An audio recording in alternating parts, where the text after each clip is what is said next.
Jess Phillips is a woman of principle.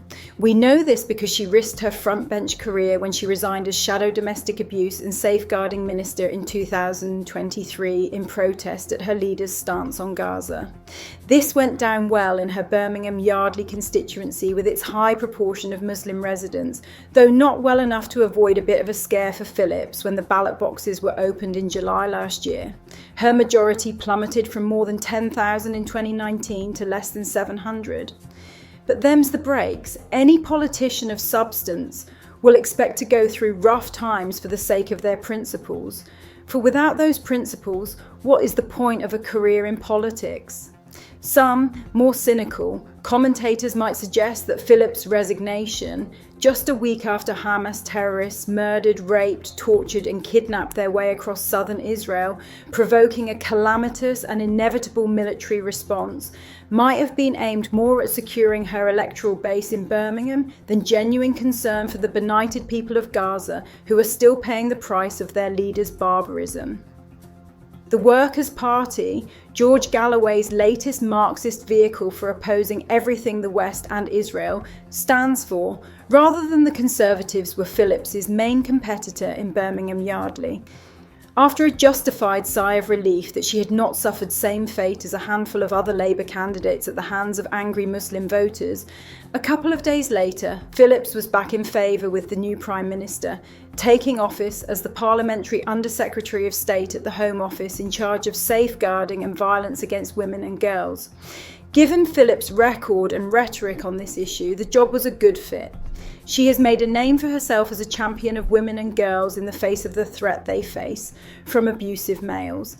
It was in this role that she was asked by Oldham Council to authorise a government inquiry into historic child abuse in the area. Phillips said no.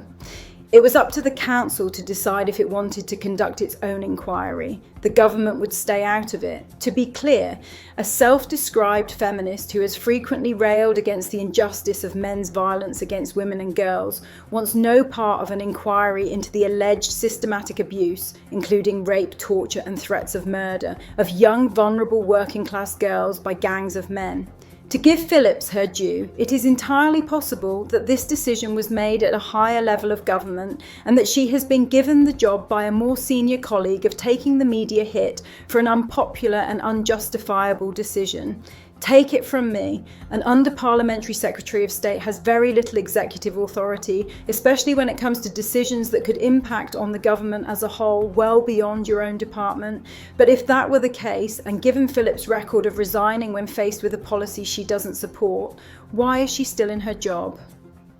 If there were a better political operation inside this government, it would already have been prepared to take this decision out of Phillips's hands, given the suspicions, allegations and conspiracy theories that swirl around this controversial issue. Media reports constantly focus on the ethnic backgrounds of many of these grooming gangs, more accurately described by J.K. Rowling as rape gangs. Expecting an MP who is already electorally vulnerable in her largely Muslim constituency to take such a decision is clumsy and politically inept, given that any refusal would provoke inevitable and fierce cynicism regarding her motivations. Naturally, there are those who will fear for the future health of community relations if a formal nationwide inquiry is launched into the various examples of rape gangs, especially if a significant proportion of their members are identified as Muslim Pakistani. Remember when Labour MP Naz Shaw reposted a post on Twitter X that suggested that abused girls in Rotherham and elsewhere needed to shut their mouths for the good of diversity? To be clear, such a public inquiry might conceivably raise difficult questions for some communities, for the government and for both parties of government, and for the entire project of multiculturalism. And to be even clearer, that doesn't matter a damn. All that matters is that anyone, including council officials and police officers, who conspired to enable rapists and abusers to carry out their appalling crimes against these young women, are identified and held to account. There is a large, angry constituency out there already willing to believe the worst about the motivations of Labour politicians whom they suspect would happily sacrifice the lives and safety of young white girls for the sake of their parliamentary careers. So why on earth play into that drama by allowing Jess Phillips to take this decision?